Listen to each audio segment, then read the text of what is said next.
लो भाई, क्वेश्चन का पिटारा।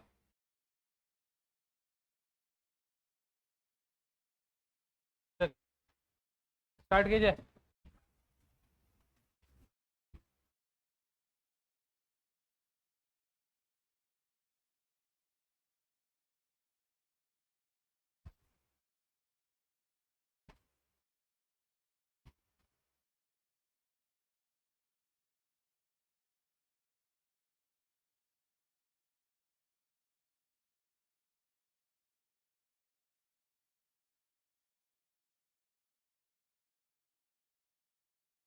सारे लोग आगे आंसर। क्या है आंसर? सर क्या है यार? अभी तो क्वेश्चन ही लिखा रहा है।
क्या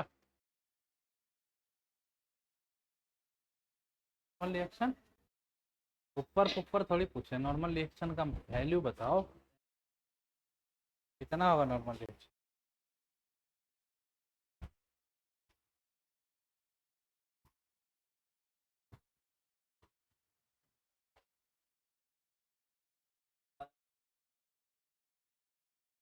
ठीक है,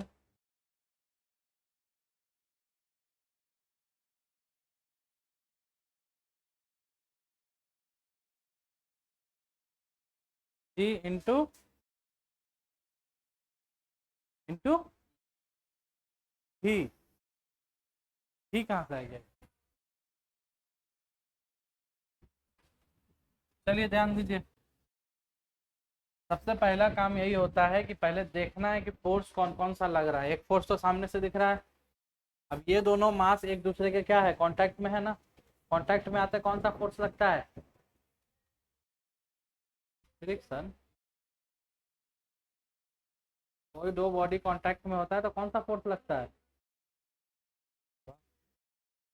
बोलो। नाक खोया हुआ है। कोई दो बॉडी कांटेक्ट में है तो ये इस पर और ये इस पर कौन सा फोर्स लगा रहा है? मैं तो कांटेक्ट फोर्स का नाम बताए थे ना। क्या नाम था? फ्रिक्शन फोर्स का।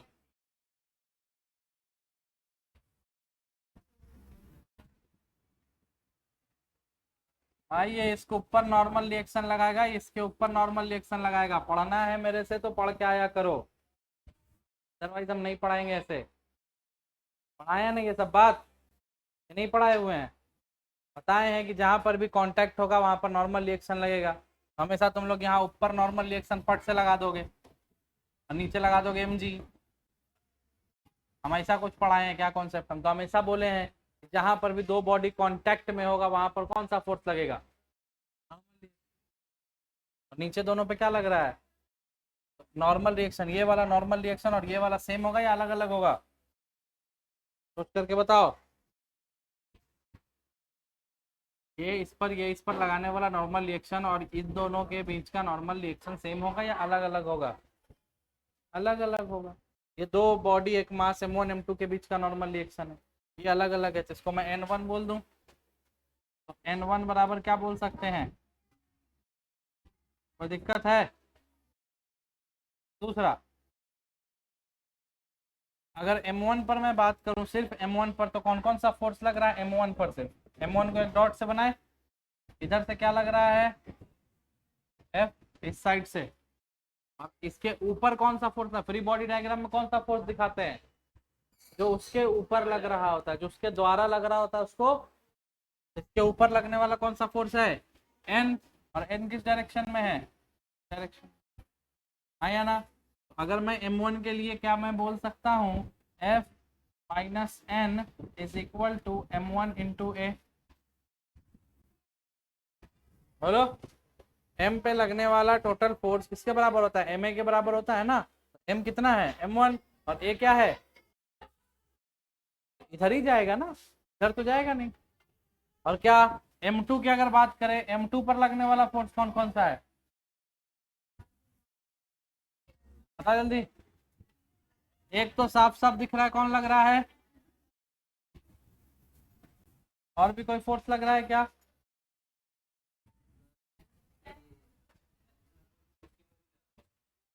ये फोर्स इस पर नहीं लग रहा है, ये जो फोर्स है वो सिर्फ किस पर अप्लाइड है, और ये खसक इसलिए रहा है क्योंकि ये फोर्स इसको नॉर्मल रिएक्शन से क्या कर रहा होगा, आगे धक्का दे रहा हो। यानी M2 पर सिर्फ एक ही फोर्स लग रहा है, वो कौन सा है, तो फोर्स बराबर क्या होता है M इंटू, M के जगह पर क्या है और A के जगह पर इक्वेशन नंबर, इक्वेशन 1 और इक्वेशन 2 को जब ऐड करोगे तो नॉर्मल रिएक्शन क्या होगा, तो F बराबर क्या मैं लिख सकता हूँ M1 प्लस M2, और A मैं ले रहा हूँ कॉमन, ले सकता हूँ ना। तो एक्सेलरेशन बराबर क्या आ गया, F पाई M1 प्लस, बात समझ में आया कि नहीं आया, बोलिएगा, क्लियर है या क्लियर नहीं है, पक्का समझ में आया, क्लियर। सेम अगर समझ में आ गया है तो सेम अप्रोच के साथ आप अब इस क्वेश्चन को कर सकते हैं। सेम अप्रोच है, सेम क्वेश्चन है, पीछे M1 M2 था, यहाँ पर वैल्यू दे दिए हैं, पीछे फोर्स था, यहाँ पर फोर्स का वैल्यू गिवन है। निकालना क्या है, 4 kg और 3 kg के बीच का टेंशन, सिर्फ इसके बीच का टेंशन, और पूरा का पूरा क्या निकालना है, नॉर्मल रिएक्शन और एक्सेलरेशन। ठीक है, तो इन दोनों के बीच का नॉर्मल रिएक्शन और इस पूरे ब्लॉक का क्या निकालना है, एक्सेलरेशन। जल्दी से निकालो।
क्या हुआ भाई, अभी तक आंसर नहीं आया? वेरी गुड, शाबाश। नॉर्मल रिएक्शन किसके किसके बीच का? क्वेश्चन पढ़िए ना क्या लिखा हुआ है।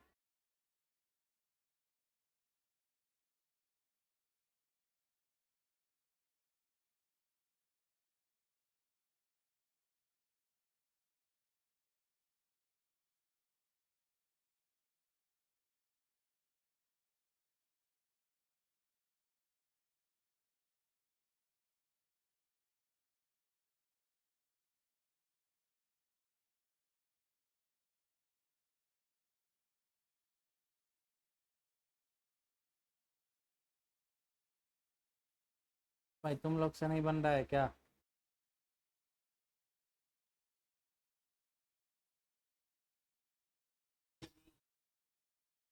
गया तो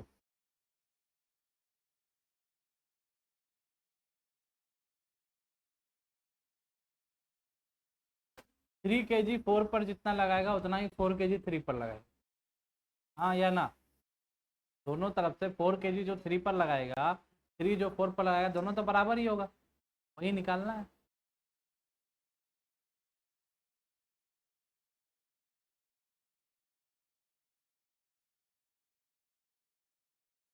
2 मीटर कैसे निकाले हो, इक्वेशन बनाए हो?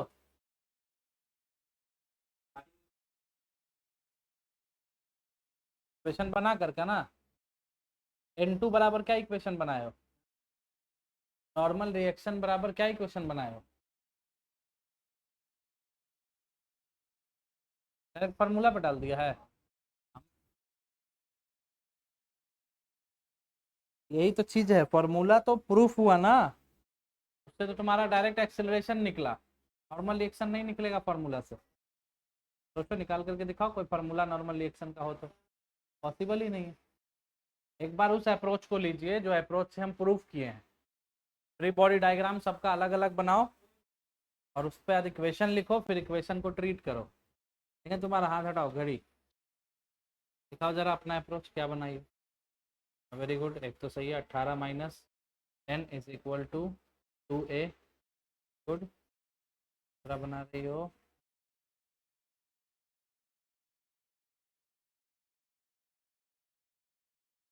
18 माइनस बराबर 2a।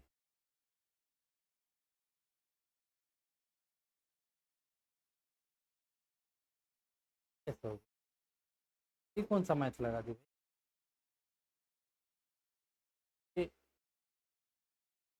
प्लस एन क्या, 2 9 18, ये कौन सा मैथ हो? चल भाई, ज़्यादा टाइम नहीं खाऊंगा, बहुत सारा क्वेश्चन है, आ जाओ। एक बात बार बार बोल रहे हैं, फ्री बॉडी डायग्राम बनाना है। फ्री बॉडी डायग्राम में हार्ट अटैक आ जाएगा हमको। एक को मान लो पॉइंट मास, पहला 2 kg, 2 kg पर लगने वाला फोर्स कौन है भाई? 18 न्यूटन। 2 kg का 3 kg पर क्या लग रहा होगा? Normal reaction. 3 kg 2 kg पर क्या लगा रहा होगा? इसको मैं N1 बोल दूं, बोलो हाँ या ना? तो इस पर, सिर्फ इस पर लगने वाला फोर्स कौन कौन सा था? एक तो 18 न्यूटन, दूसरा कौन सा है? N1। N1 कौन सा डायरेक्शन वाला, इधर वाला लें या इधर वाला लें? क्योंकि इस पर लगने वाला फोर्स इस डायरेक्शन में क्या लग गया? N1। और भी कोई फोर्स लग रहा है क्या? तो मैं बोल सकता हूँ ना, 18 minus N1 is equal to 2 into, बोलो हाँ या ना? एम कितना है इस ब्लॉक का? 2। इक्वेशन बन गया, पहला इक्वेशन। दूसरा, इस ब्लॉक पर 3 kg पर कौन कौन सा फोर्स लग रहा है भाई? तो एक तो ये N1 लग रहा है, और दूसरा ये 3 kg 4 kg पर एक फोर्स लगा रहा होगा N2, और 4 kg 3 kg पर लगा रहा होगा एक। बोलो, तो अब 3 kg पर लगने वाला फोर्स कौन कौन सा हो गया? एक तो इस डायरेक्शन में हो गया N1, और एक इस डायरेक्शन में हो गया। अब मैं नेट फोर्स कैसे लिखूंगा? N2 माइनस N1 लिखूं या N1 माइनस N2 लिखूं? हाँ, क्यों N1 माइनस N2? क्योंकि एक्सिलरेशन इस डायरेक्शन में होगा। एक्सेलरेशन, तो इस डायरेक्शन का फोर्स इस डायरेक्शन के फोर्स से बड़ा होगा तभी ना, तो बड़ा से छोटा को घटाते हैं ना, तो n1 माइनस n2, तो लिख देंगे भाई n1 माइनस n2 बराबर कितना है 3 इंटू इक्वेशन नंबर। क्लियर।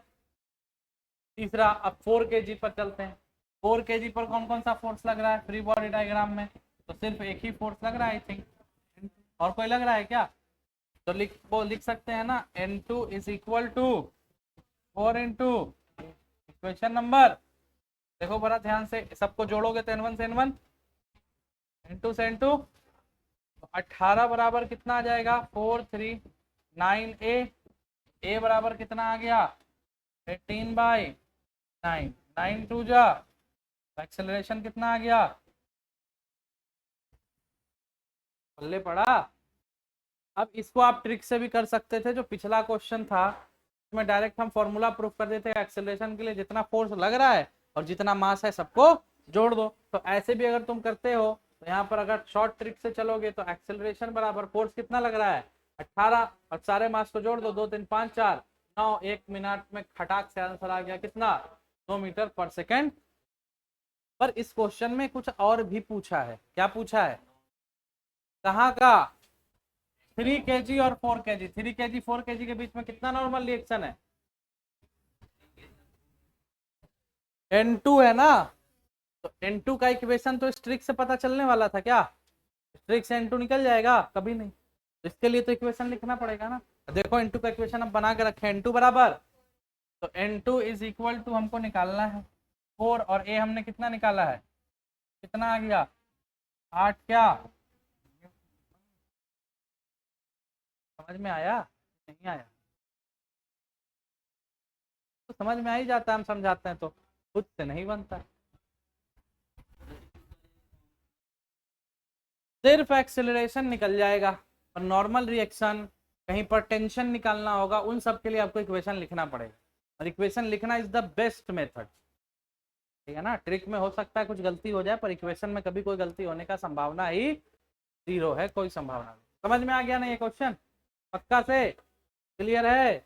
चल एक अगला क्वेश्चन समझा देता हूं मैं, फिर इस पे बेस्ड न्यूमेरिकल करना। क्वेश्चन क्या है, find acceleration of m1 m2 if, क्या लिखा हुआ है, यानी ये जो m1 के ऊपर m2 ऐसे रखा हुआ है, मान लो ये m1 है और ये m2 है, तो बीच में कुछ ना कुछ फ्रिक्शन होगा। अब मैं इसको खींचूंगा तो ये भी साथ में खींचेगा, लेकिन मान लो कि इसके बीच में फ्रिक्शन 0 हो जाए, अगर मैं इसको मूव करूंगा ये तो अपने जगह पर ही रहेगा ना, यस और नो, बहुत ध्यान समझना। अगर यहाँ पर फ्रिक्शन, इन दोनों के बीच का फ्रिक्शन, अभी देखो फ्रिक्शन है, ठीक है, फ्रिक्शन है, हम अपने हाथ को मूव कर रहे हैं तो साथ साथ ये भी मूव हो रहा है, अब थोड़ा सा हो ज्यादा तो मूव तो होगा।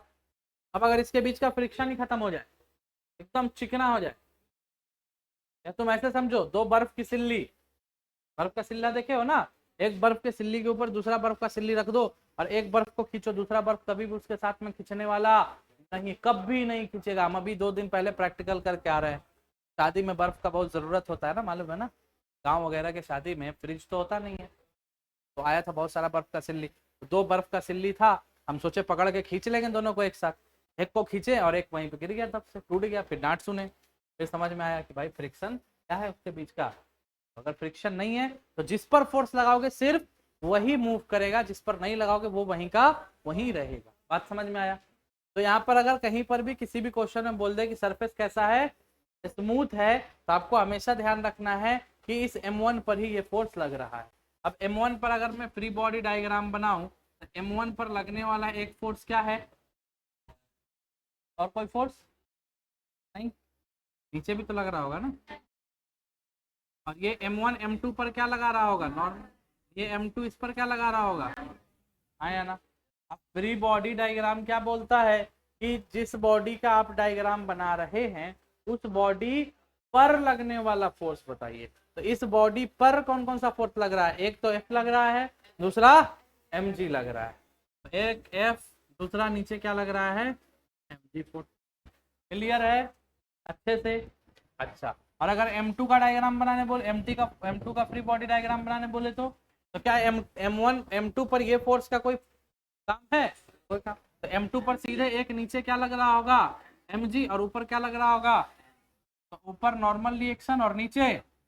अब तुम लोग को अच्छे से पता है कि ये दोनों क्या होगा, इक्वल होगा। तो नेट फोर्स क्या हो गया, एफ नेट क्या हो गया, और अगर एफ नेट जीरो तो ए नेट भी क्या हो गया, और ए नेट जीरो हो गया तो क्या ये अपने जगह से हिले डोलेगा, कभी एक्सेलरेट करेगा, कभी नहीं। ये रेस्ट में था तो रेस्ट में ही पड़ा रहेगा। अब इस केस में अगर आपसे बोल दिया जाए एक्सेलरेशन निकालने के लिए, तो आप किस ब्लॉक का एक्सेलरेशन लीजिएगा भाई, F बराबर m1 इंटू ए, क्योंकि m2 तो एक्सेलरेट कर ही नहीं रहा। तो यहां से एक्सेलरेशन बराबर क्या बन जाएगा, F बाई m1। बात समझ में आई पक्का से, कोई दिक्कत नहीं है। बना सेम क्वेश्चन, सेम चीज, क्वेश्चन में थोड़ा सा बातों को हमने चेंज किया है, और एक डेटा और जो मिसिंग है वो मैं दे देता हूँ। ये डिस्टेंस जो है ये 4 मीटर। क्वेश्चन क्या है कि ऑल सरफेस आर स्मूथ, समझ में आ गया क्वेश्चन पढ़ते। Find the time after the 2 kg falls off 5 kg, यानी ये फोर्स इस पर लगता रहेगा तो ये कहाँ भागते जाएगा, आगे जाते जाएगा, जाते जाते जाते जाते एक ऐसा समय आएगा कि ये 2 kg उस पर से, वो टाइम बताना है कि कितने टाइम के बाद ये 2 kg इस पर से गिर जाएगा अगर इतना फोर्स इस पर लग रहा है। पहले बाकी फंडा निकालिए, फिर सिखा देंगे, फिर बताएंगे कैसे क्या है, जल्दी से। सब बहुत अच्छे लेवल का क्वेश्चन है, सब बोर्ड का क्वेश्चन नहीं है, बात को हमेशा याद रखना।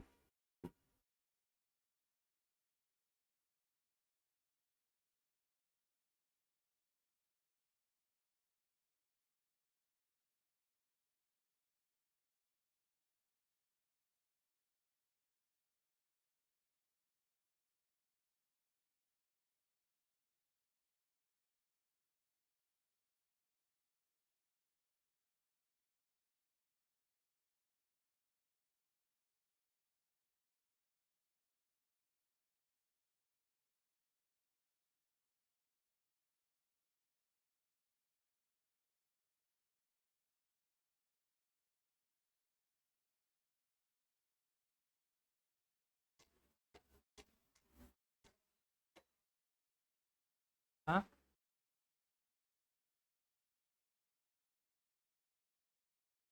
वो सब क्वेश्चन नहीं, क्वेश्चन है टाइम निकालना है, कितने टाइम के बाद वो नीचे गिरेगा।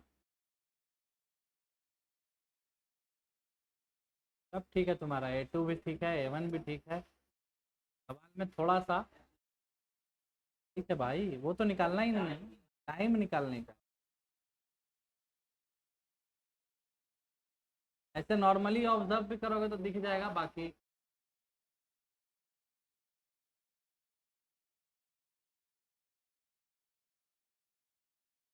टोटल डिस्टेंस कितना है, 4 है। 1 सेकंड में कितना एक्सेलरेट कर रहा है, 2 है। तो कितने सेकंड में 4 एक्सेलरेट कर जाएगा, तब क्या हो गया। कोई कॉपी कलम उठाने की जरूरत है, समझो आसानी से समझो। मैं इस टेबल पर यहाँ खड़ा हूँ, यहाँ पर, और ये टेबल 10 मीटर लंबा है, और ये टेबल ऐसे पीछे जा रहा है मेरे से पीछे की तरफ, पर मैं पीछे मूव नहीं कर रहा हूँ क्योंकि स्मूथ सरफेस है। कितना मीटर ये आगे जाएगा तो मैं गिर जाऊंगा, 10 मीटर, हाँ या ना। और अगर ये 1 मीटर 1 सेकंड में चल रहा है, 10 मीटर कितना सेकंड में जाएगा। बस इसी कॉन्सेप्ट पे ये क्वेश्चन, एकदम एक्सेलरेशन तो निकाल लिए होगे ना। अरे देख भाई, यहाँ पर तो भाई इसका एक्सेलरेशन तो अपने आप को पता है, ये क्या हो चुका है। इस वाले ब्लॉक का अगर एक्सेलरेशन निकालें तो ये आएगा F बाई एम। एफ कितना है 10, और मास कितना है 5, यानी कितना एक्सेलरेशन आ गया 2 मीटर पर सेकेंड स्क्वायर। यानी ये जो ब्लॉक है ये इस डायरेक्शन में किस स्पीड से चल रहा होगा, किस एक्सेलरेशन से जा रहा होगा, 2 मीटर पर सेकेंड स्क्वायर। अब अगर थोड़ा सा कभी ट्रेन में सफर किए हो तो थोड़ा बताओ, जब तुम्हारा जा रहा होता है और तुम किस्मत से खिड़की वाला साइड तुमको मिल जाता है, तो तुम आगे आगे जा रहे होते हो और तुमको फील होता है कि गाड़ी ट्रेन पेड़ पौधा सब स्पीड में पीछे भाग रहा है, फील होता है कि नहीं होता है, असल में वो पीछे जा रहा होता है क्या। तो यही चीज यहाँ पर भी लग सकता है, अगर ये चीज आगे जा रहा होगा और तुम इसके अंदर खड़े हो, एक आंख चलो, 2 आंख का, इसके अंदर तुम खड़े हो और ये गाड़ी आगे जा रहा है, तो ये तुमको पीछे जाता हुआ फील होगा कि नहीं होगा? और अगर ये 2 से आगे जा रहा है तो ये कितना से पीछे जाता हुआ फील होगा? 2 से। आया ना? यानी इस वाले का एक्सेलरेशन इस डायरेक्शन में कितना होगा? 2 मीटर पर सेकेंड। और इसकी अगर इनिशियल वेलोसिटी पूछे तो बोलो यस और नो। हाँ या ना? इस डायरेक्शन में एक्सेलरेशन कितना है? इस डायरेक्शन में 0, पर अपोजिट में हमको फील कितना हो रहा है? 2 फील हो रहा है। और ये कितना मीटर चलेगा तो नीचे गिर जाएगा? तो एक फॉर्मूला मालूम है, S is equal to QT plus S कितना एक्स, ये 0, तो ये पूरा टर्म क्या हो गया? 1/2। एक्सेलरेशन कितना है? 2 है। और टाइम तो अपने को पता करना ही है, 2 से 2 तो टी स्क्वायर बराबर, तो टी बराबर प्लस माइनस, और टाइम कभी भी माइनस में, इसीलिए टाइम कितना आ गया? 2 सेकंड बाद ये ब्लॉक इससे आया समझ में? कॉपी कलम ना भी यूज करते, अगर इतना अकल लगा लेते कि अगर ये 2 से आगे जा रहा है तो ये भी कितना से पीछे जाएगा, और 1 सेकंड में अगर ये 2 मीटर बढ़ेगा, टोटल 4 है तो कितने सेकंड में नीचे गिर जाएगा? 2 सेकंड। अगर ये टोटल 8 होता तो 2 2 4 2 6 2 8, यानी कितना सेकंड लगता? 8 सेकंड लगता। समझ में आ रहा है कि नहीं आ रहा भाई? क्लियर है ना? क्लियर? पक्का से? डन। नेक्स्ट ये रहा, इसको समझाऊंगा, इसके बाद क्या दूंगा? क्वेश्चन। सोचो सोचो, इधर क्या लग रहा है? ये क्या दिख रहा है आपको बीच में? तो ये भाई साहब इसको क्या बोलेंगे? टेंशन दो, ये बोलेगा टेंशन लो। आया ना? अब अगर मैं M2 का डायग्राम बनाऊं, M2 पर लगने वाला फोर्स, M2 पर लगने वाला फोर्स F है, और इधर लगने वाला फोर्स, और अगर इक्वेशन बनाओ तो क्या मैं बोल सकता हूँ? बताओ तुम ही लोग बताओ, अब तो प्रो हो गए होगे। F माइनस टी बराबर M2 इंटू इक्वेशन नंबर, बोलो बोलो, दूसरा इक्वेशन बताओ।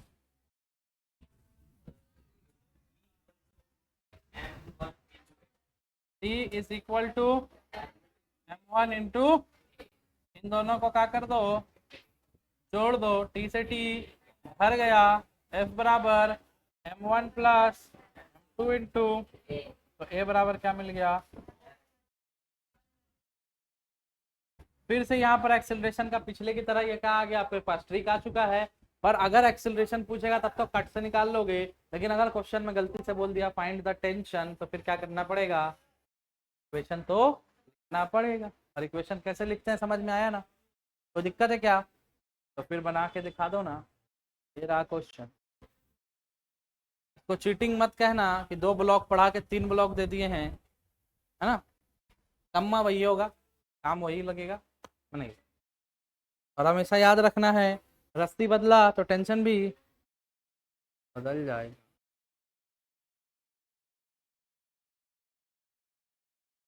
तो खारा होता है, खड़ा होता है, क्या होता है? ठारा होता है, गांव में ठारा भी बोलता है। अरे वाह वाह वाह, ट्रिक मार दी है। टेंशन बता दो। हाँ, अच्छा दोनों निकाल दो, इन दोनों के बीच का और उन दोनों के बीच का। 2 टेंशन होगा ना, रस्सी दूंगा, दोनों टेंशन निकाल दो। तुम लोग तो अब प्रो हो गए भाई, अब कैसा घबराना।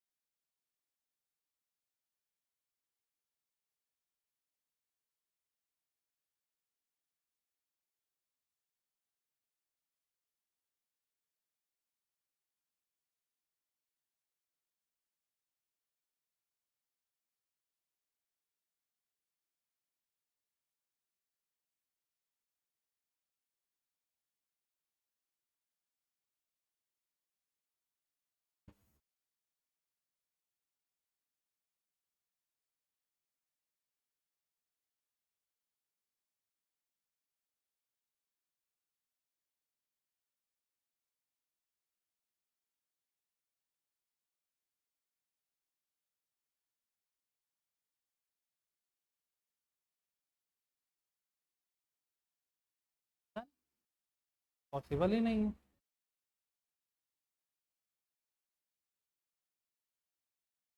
कहाँ का? 3m2। टेंशन m2 में, टेंशन न्यूटन में आएगा।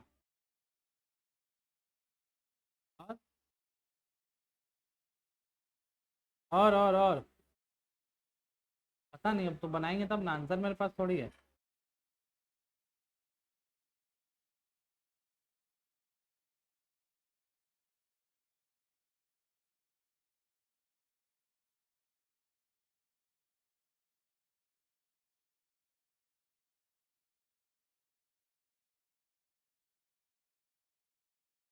T1 3 और T2 देखते हैं। एक्सेलरेशन तो सबका आ गया होगा, बाकी लोग भी बनाइए जल्दी से।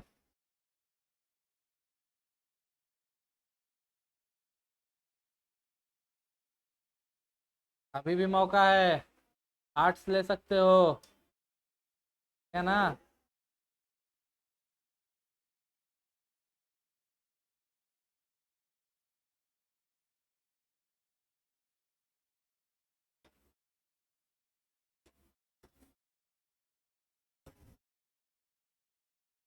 कोई बात नहीं है, मेरा भी यही हाल था, जैसा तुम लोग का है ना, इससे बुरा हाल था मेरा 11th क्लास में। डरो मत, प्रो हो जाओगे। हैं? मैं देख लेता हूँ।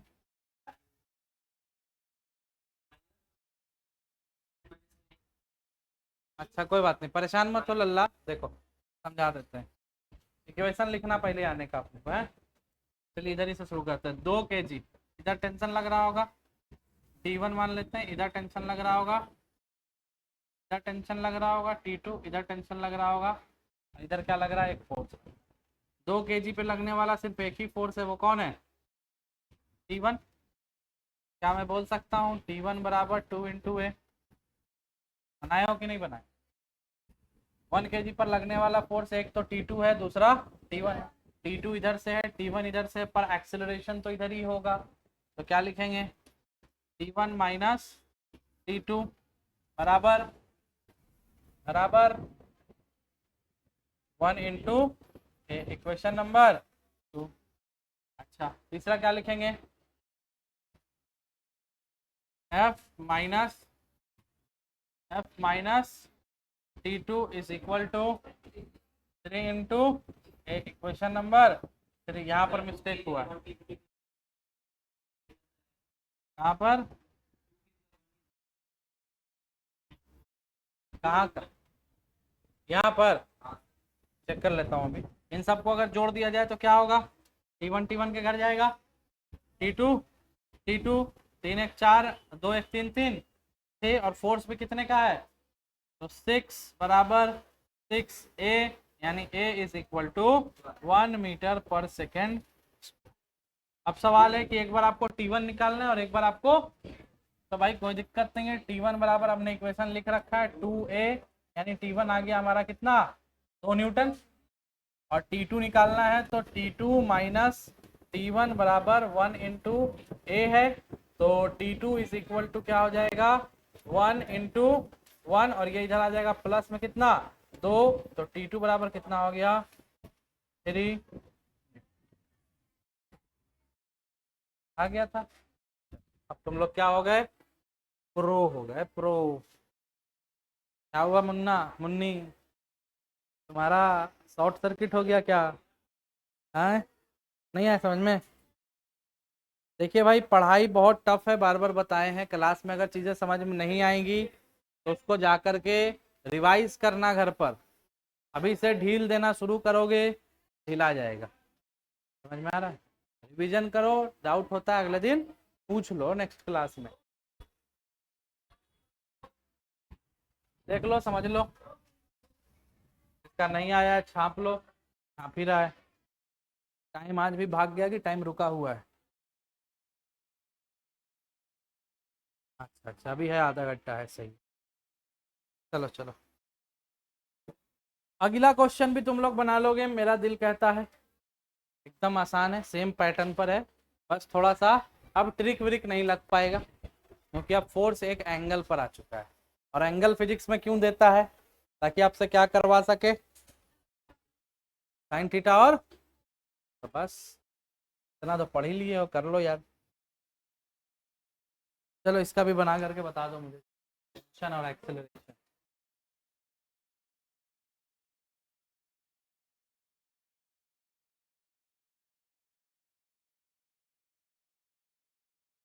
Why are you laughing?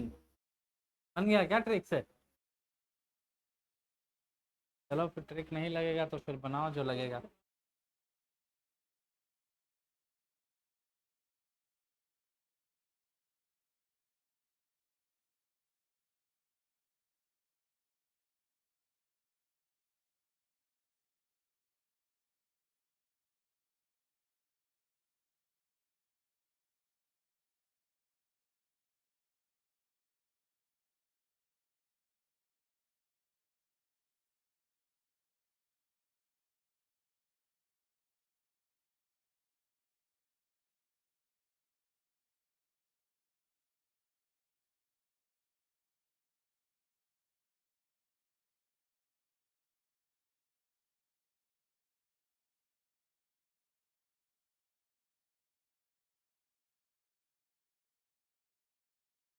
CRT वाला बुक दिखाना क्या है।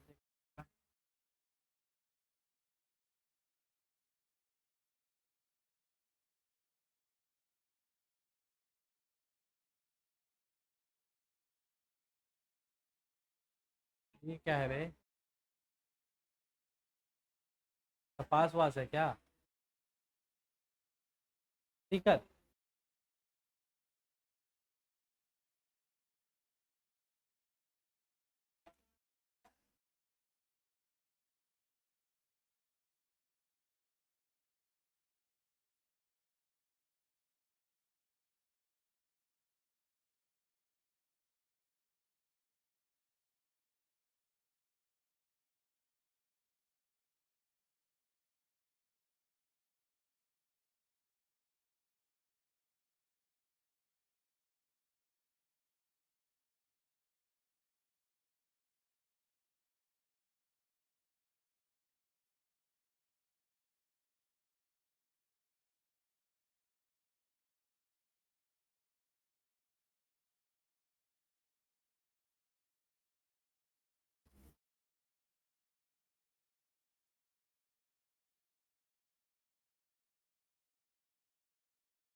इतना है मैं कैसे बताऊं, बना करके बताऊंगा जो आया है बट।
आंसर बता देना, बन जाए तो बन गया ना।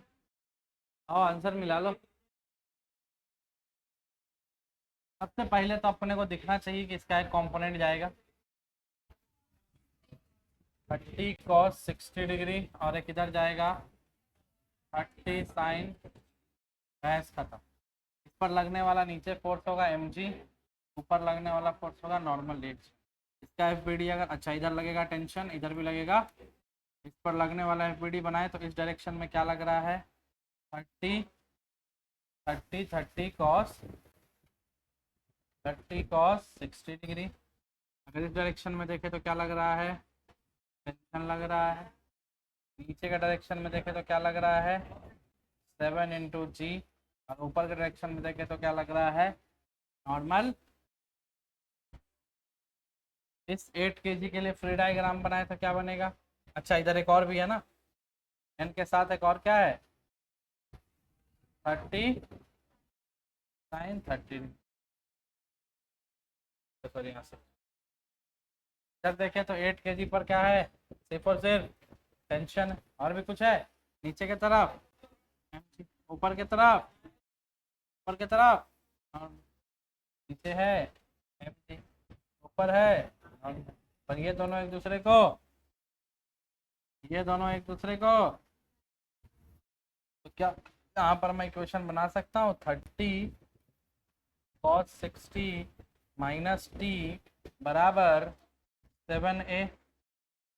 बोलो भाई, दूसरे केस में क्या मैं बोल सकता हूँ t is equal to 8a।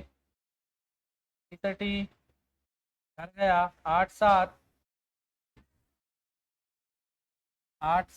15a, 30 cos 60 का वैल्यू 2 से 15 15 15 कर गया।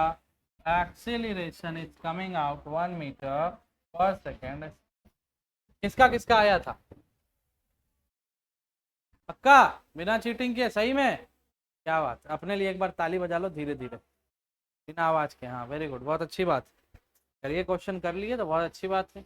और आपके खुशखबरी के लिए बता दें कि आपका क्वेश्चन AEE मेंस 2018 का सेकंड शिफ्ट का क्वेश्चन था, 4 मार्क्स का। क्या आपने बनाया, थोड़ा सा टाइम लगा पर बन गया ना, बस बनाना सीख रहे हैं। क्लियर, टेंशन तो निकाल लेगा ना, टेंशन बराबर 8 इंटू 1 8 न्यूटन, टेंशन कितना आ गया 8 आ गया। क्लियर है ना?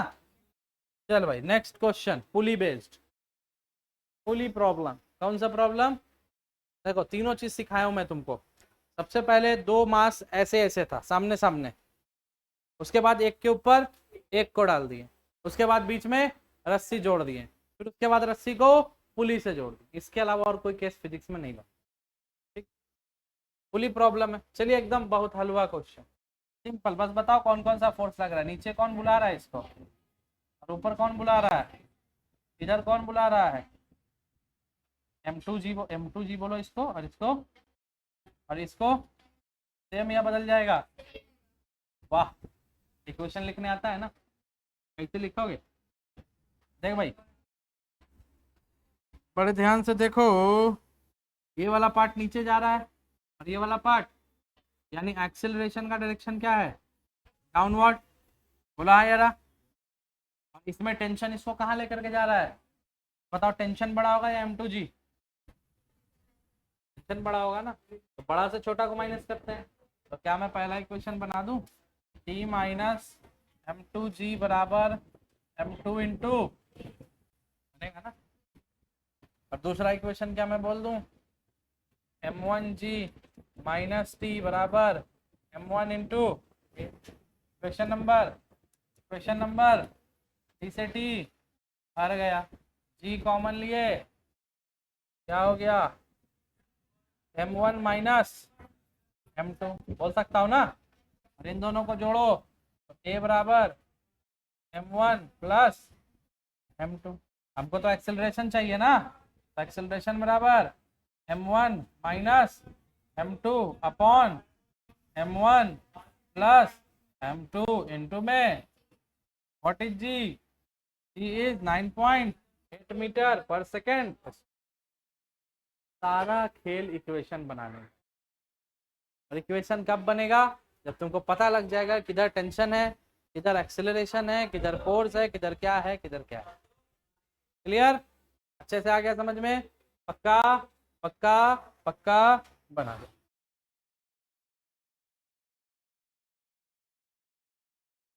बनाओ भाई।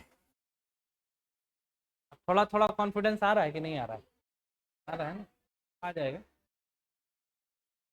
एक झोला घर पे भी हम रखे हुए हैं, उसको कल लेकर के आएंगे, वो भी कॉन्फिडेंस मिल जाएगा। अभी फिलहाल के लिए इतने से काम चलाइए।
घर जाकर क्या करता है तुम लोग?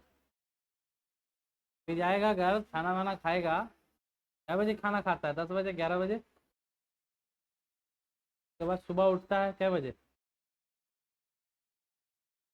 9 बजे? 1 बजे कौन उठता है? क्या बात। सोता कितने बजे बाबू? सुबह 6 बजे? सुबह के 10 बजे सोता है? सुबह 1 बजे उठता है?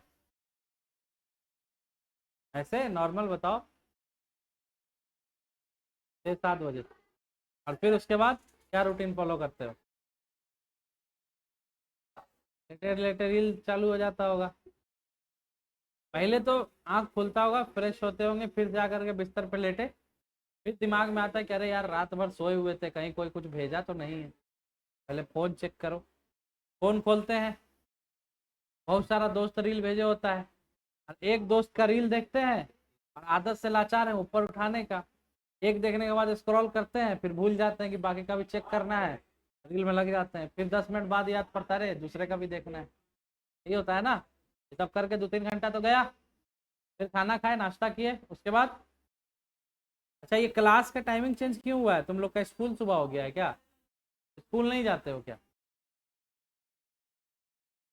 बस तुम लोग स्कूल नहीं जाता था, क्लास सुबह का है करवा, शाम का है करवा दिया। तुम सब लोग में से कोई नहीं जाता स्कूल? इधर कौन कौन जाता है? बस 3 लोगों के लिए टाइम चेंज हो गया क्या?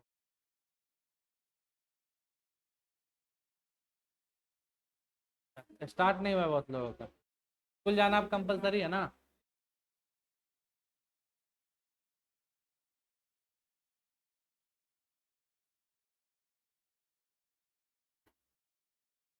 टी का वैल्यू 10 ले लेना, दिक्कत होगा तो।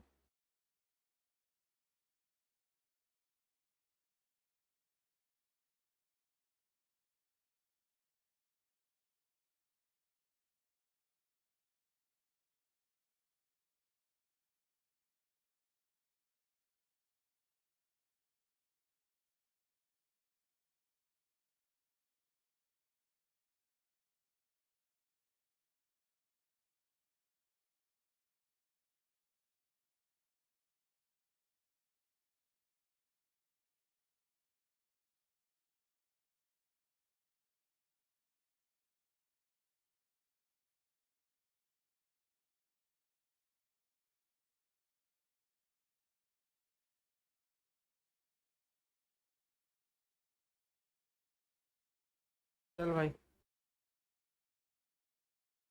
ठीक है बनाओ। हाँ बनाओ।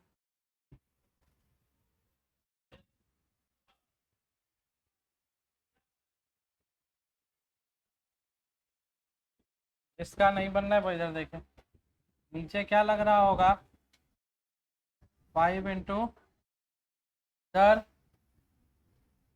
इधर 4 इंटू इधर, कौन सेम होगा बदल जाएगा, इसको T1 बोल दूं। इधर से भी क्या लग रहा होगा T1, इधर क्या लग रहा होगा T, तो आया ना क्या, ये नीचे है यानी मोशन एक्सेलरेशन किधर जा रहा है, डाउन। इक्वेशन बनाते हैं यहाँ से सबसे पहले, T minus sorry 5G minus T बराबर 5 इंटू इक्वेशन नंबर, दूसरा इक्वेशन बनाते हैं इस भाई साहब के लिए, T माइनस T1 बराबर 2 इंटू, कोई एतराज हो कोई परेशानी हो तो टोक देना।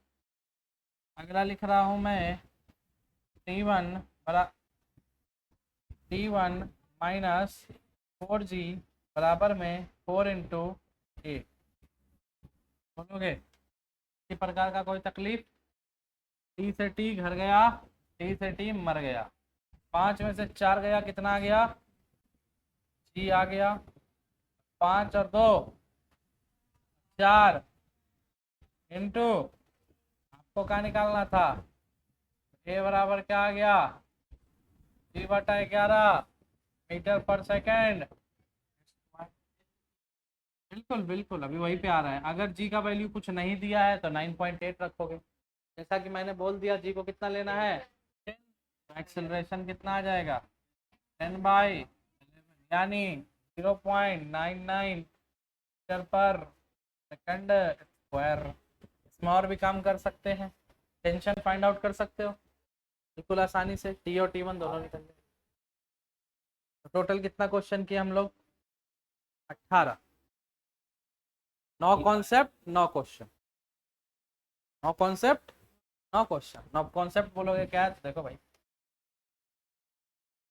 ये क्या था, कॉन्सेप्ट ही तो था, M1 M2 से समझाए थे, इस पर हमने डेटा डाल के दे दिया, ये क्या हो गया क्वेश्चन हो गया।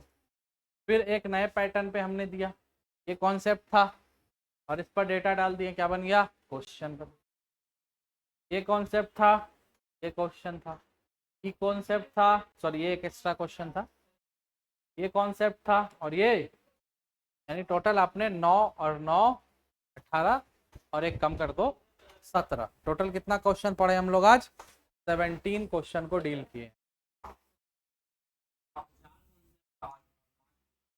आए गलती हो गया क्या जी, अच्छा हम डबल कर दिए हैं, ओके 9 पेज हुए, सॉरी सॉरी 10 मान लेना था ना, 10 क्वेश्चन लगभग हम लोग आज, तो बात समझ में आया कि नहीं आया। ये सब था हलवा प्रॉब्लम, कौन सा प्रॉब्लम था, अभी पूरी प्रॉब्लम बाकी है। अभी जो पुली आप देख रहे थे वो पुली फिक्स है, ठीक है, बहुत सारा पुली ऐसा होता है जो वो भी मूव करता है, ठीक है, उस पर रस्सी लगा है उसको आप खींचते हैं, आपका रस्सी भी खिंचाता है और पुली भी जो है मूव करता है। ये जो भी पुली का प्रॉब्लम अभी किए ये सब फिक्स्ड पुली था, जब पूरी प्रॉब्लम करेंगे तो उसमें सब मूवेबल पुली होगा, ठीक है। और जब हलवा पूरी मिला लेंगे तब फिर एक होता है आलू दम का सब्जी, कौन कौन खाया है, खाया ना, तो आलू दम प्रॉब्लम करेंगे तो यहाँ पर मांस के बजाय क्या लटकाऊंगा मैं, बंदर, बंदर का पूंछ पकड़ के कौन लटकेगा, तो बंदर का पूंछ दूसरे बंदर के लिए किस चीज का काम करेगा, टेंशन का एक रास्ता देगा स्ट्रिंग के, है ना, क्लियर है, ठीक है। तो बहुत सारा क्वेश्चन हमने किया, अब हम लोग आगे मूव करते हैं, न्यूटन का थर्ड लॉ स्टार्ट करें या रहने दें, बोल लो क्या कहते हो, वोटिंग वोटिंग वोटिंग, मंडे के साथ जो जो हाथ उठाओ, कोई बात नहीं घर जाओ, कितना टाइम कितना हो गया 6:44, अरे अभी तो 15 मिनट टाइम है यार, चलो कुछ और बात कर लेते हैं, फिजिक्स खत्म हो गया तो और क्या बात किया जाए, और क्या ही बात करने को है। तो चलो थोड़ा सा केमिस्ट्री का तुम लोग का इम्तहान लेते हैं। केमिस्ट्री भी पढ़े हो ना। Which of the following series belongs to ultra violet region. Ultra violet region में कौन सा सीरीज आता है? Lyman series. Okay, very good. If an electron comes from fourth shell to first shell, then which type of series is form? First. कौन सा? Lyman series. Okay, very good. If an electron comes from infinity to fourth cell, हाँ,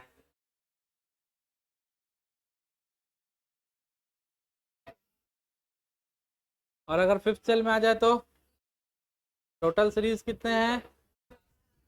सात। बताओ जरा, नाम जोड़ो। Lyman, Lyman, बामर, Paschen, bracket, पीफन। पांच ही तो है। छठा कौन सा सीरीज पढ़ लिए भाई?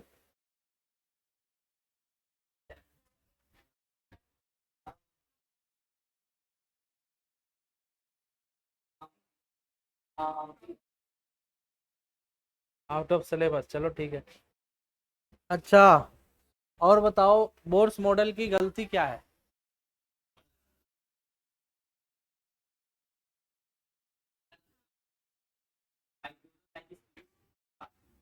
हाइड्रोजन लाइक स्पीशीज का क्या मतलब? हाँ, सिंगल इलेक्ट्रॉन के लिए था। ये उसकी सबसे बड़ी गलती थी, बिल्कुल सही बात।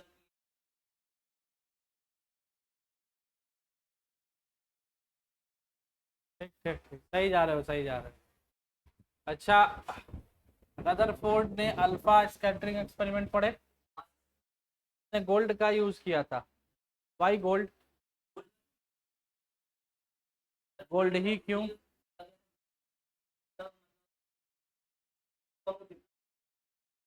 प्रॉपर्टी को क्या बोलते हैं?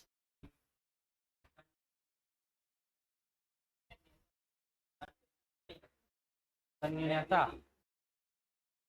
तन्यता नहीं बोलते हैं। एक आघात वर्धन्य होता है और एक तन्य होता है। मैलिएबिलिटी बोला जाता है। तन्यता होता है।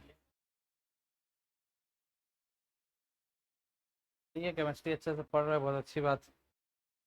और क्या क्या पढ़े एटॉमिक स्ट्रक्चर में? इलेक्ट्रॉन की डिस्कवरी किसने की थी? प्रोटॉन की? एक्सरे कब प्रोड्यूस होता है?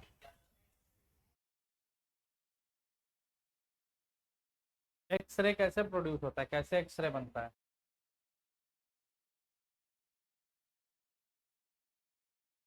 कैथोड रे एक्सपेरिमेंट तो पढ़े होगे। याद रखो, जब कैथोड रे किसी भी मेटल प्लेट पर पड़ता है तो वो मेटल प्लेट हीट हो जाता है, और उस हीट से जो रेडिएशन निकलता है वही क्या कहलाता है? एक्सरे कहलाता है। ठीक। अच्छा, एनोड रे का एक और नाम क्या होता है? एनाल रे। कैथोड रे ट्यूब के अंदर जो गैस फिल किया जाता है उसका प्रेशर हाई होता है, लो होता है? कैथोड रे हो, कैथोड रे एक्सपेरिमेंट हो या एनोड रे एक्सपेरिमेंट, उसके अंदर जो गैस फिल्ड करते हैं वो हाई प्रेशर पर या लो प्रेशर पर? ध्यान से बोलो। Very very low pressure, approx 0.00001 ATM. कोई बात नहीं, एमएमएचजी में भी माप सकते हैं, टॉर में भी नाप सकते हैं, बार में भी नाप सकते हैं, बहुत सारा में। अच्छा, वोल्टेज कैसा रखते हैं, हाई या low? Approximate how much?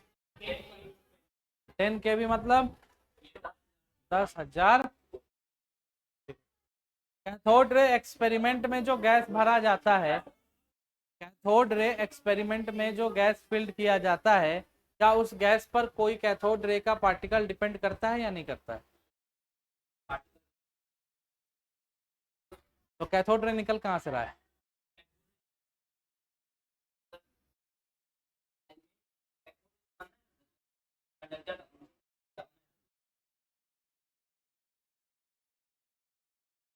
Anode रे में क्या होता है फिर? एनोड रे गैस पर डिपेंड करता है। एनोड रे में जो भी गैस भरेंगे ना, वहां से पॉजिटिव आयन निकलता है। पॉजिटिव यानी क्या है? एनोड रे। तो गैस से पॉजिटिव निकलता है एनोड में, और कैथोड में गैस का कोई मतलब नहीं। अंदर तुम ऑक्सीजन डाल दो, कार्बन डाल दो, हीलियम डाल दो, आर्गन डाल दो, बस कंडीशन क्या है? हाँ, कंडीशन इज व्हाट कि लो प्रेशर पर फिल करना है। चलिए, बहुत अच्छी बात है। Okay okay okay. Quantum number पढ़े कि नहीं? अभी नहीं पढ़े हो?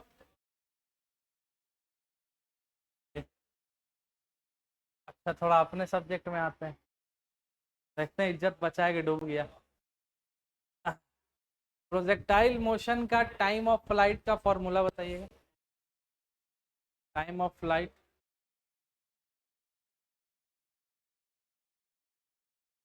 बाद या इज्जत है।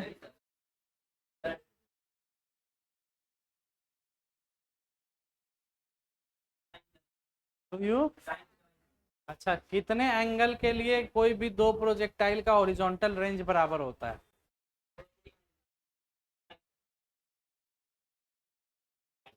कितने एंगल पर दो रेंज बराबर हो सकता है?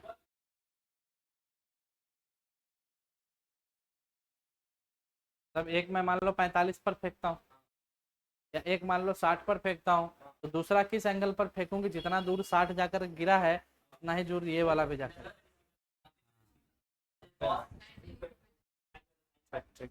मैक्सिमम हॉरिजॉन्टल रेंज अगर चाहिए तो कितना एंगल पर फेंकेंगे? 40। सेंट्रीपिटल एक्सेलरेशन कैसे प्रोड्यूस होता है? किस चीज के चेंज से?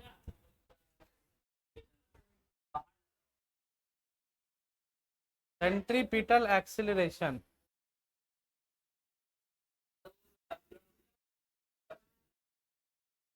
मैं एक्सेलरेशन पूछ। Yes yes, centripetal acceleration.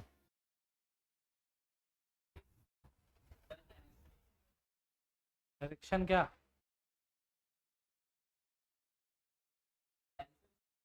Very good. और टेंजेंशियल एक्सेलरेशन?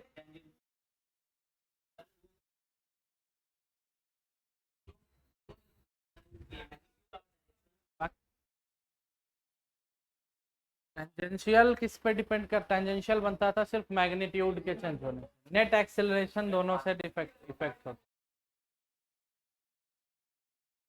केमिस्ट्री में मजा आ रहा है, फिजिक्स में मजा नहीं आ रहा है गाइस?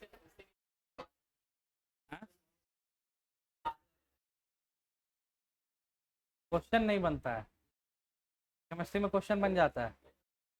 एक बात समझिएगा, बहुत अच्छा बात है और बहुत सही बात है। मैं अगर चाहूँ ना, तो तुमको मैं बोलूँ कि force is equal to 10 newton, mass is equal to 5 kg। बताओ एक्सेलरेशन कितना होगा? जल्दी से बता दो कितना होगा। ऐसा ऐसा मैं 20 क्वेश्चन करवा के चला जाऊं, तुम्हारा पूरा कॉन्फिडेंस बढ़ जाएगा। यस, हमको फिजिक्स आ गया। पर हम जो क्वेश्चन करवाए हैं वो क्वेश्चन आपको असल में पढ़ना है। टीचर दो टाइप का होता है, अभी मत समझना कि हम तुम्हारे केमिस्ट्री वाले टीचर। एक, जो बच्चा को खुश रखे। और बच्चा खुश कब होगा? जब बच्चा से क्वेश्चन कॉन्सेप्ट, और बच्चा से क्वेश्चन कॉन्सेप्ट कब बनेगा? जो क्वेश्चन कॉन्सेप्ट कैसा होगा? हल्का होगा, जो इजी होगा। देखो, लिखे पट से आंसर आ गया ना। लेकिन यही अगर टीचर आकर के बोल दे कि नहीं, ये वाला क्वेश्चन बनाना है, भाई अरे हटो यार, बेइज्जती काहे करवा रहे हैं। ये क्वेश्चन लिख दिया करके आए बाएं जुबान उबान सब निकल जाएगा? नहीं आएगा।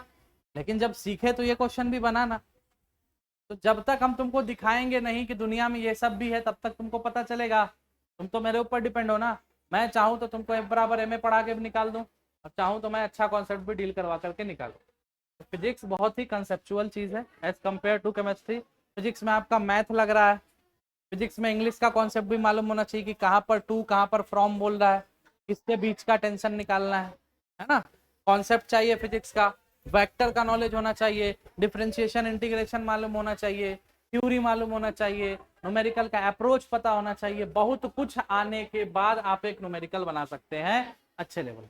वरना डेटा टाइम टू टाइम मैं डेटा टू डेटा एकदम क्वेश्चन दे सकता हूँ। जैसे वो था प्रोजेक्टाइल मोशन का, मैं सीधे बोलता यू बराबर दिस, है ना, एंगल बराबर दिस, जी बराबर दिस, कैलकुलेट करो time of flight, horizontal length, सब निकाल लेते। लेकिन हम क्वेश्चन कैसा दिए, हम दिए कि फलाना आदमी फलाने हाइट से फलाने चीज को इतना फेंका, इतना एंगल इधर जा रहा है, तो उसको हॉरिजॉन्टल कंपोनेंट बनाओ, vertical, this is the real knowledge, ये सही चीज है। थोड़ा कष्ट होगा, पर जब सीख के निकलोगे बाहर के एनवायरनमेंट से बहुत अलग होगा। ठीक है। अब केमिस्ट्री में क्वेश्चन अगर आ रहा है, केमिस्ट्री का क्वेश्चन बना रहे हो, बहुत अच्छी बात है। केमिस्ट्री में भी बहुत अलग अलग लेवल का क्वेश्चन बनता है।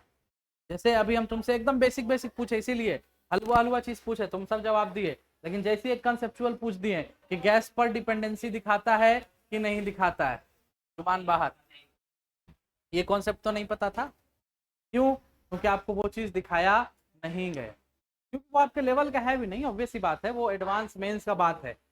पर बहुत टीचर होता है जो क्यूरियस होता है, जो बता देता है कि भाई आपको इस लेवल पे लेके जा रहा है, बहुत लोग नहीं बताता है। हल्का हल्का पूछे, दिस अभी पूछेंगे फिर बताओगे। एक कोटिंग करते हैं, बताओ कौन सी चीज का कोटिंग होता है?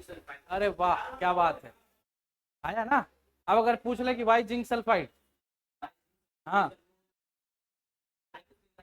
जरूरी नहीं है कि सिर्फ जिंक सल्फाइड, दुनिया में और भी बहुत सारा एलिमेंट है जो ऐसा प्रॉपर्टी शो करता है। तो ठीक है, पर मेरा सवाल अगर ऐसा आ जाए कि जिंक सल्फाइड तो फ्लोरोसेंट है, उस तरह और भी बहुत सारा एलिमेंट है दुनिया में, बहुत सारा कंपाउंड है जो फ्लोरोसेंस दिखाता है, उससे सस्ता भी है, उससे बेहतर भी है, तो हमने जिंक का ही क्यों यूज किया, बाकी जिंक सल्फाइड के अलावा क्यों यूज नहीं किया? तो यहाँ पर जुबान आ जाएगा बाहर, हमको तो ये बात पता नहीं। तो कभी भी कोशिश यही रखना कि कोई भी चीज पढ़ो उसके डेप्थ में जाओ, गहराई में जाओ, गहराई में जाओगे तो चीजें सीखने को मिलेंगी। ऊपर ऊपर जाओगे मजा बहुत आएगा, खूब मजा आएगा, लेकिन सीख कुछ नहीं पाओगे।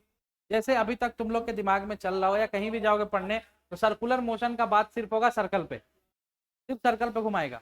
लेकिन हम तुमको सर्कुलर मोशन एक अलग तरीका से बताएं कि तुम आंख को घुमाए तो भी ये कौन सा मोशन है, सर्कुलर, क्योंकि ये एंगुलर डिस्टेंस कवर किया, चीजों का कोई एंड है नहीं।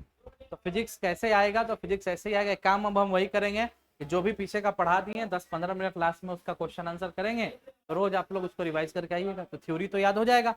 न्यूमेरिकल हम समझा देते हैं, घर जाकर के ईमानदारी के साथ 2 बार 3 बार खुद से बना लो, फिनिश। और क्वेश्चन प्रैक्टिस करने का मन है तो हम और क्वेश्चन भी दे देंगे, व्हाट्सएप पर भेज देंगे, व्हाट्सएप से सर तुमको भेज देंगे, है ना? क्लियर? कोई दिक्कत? चलो भाई।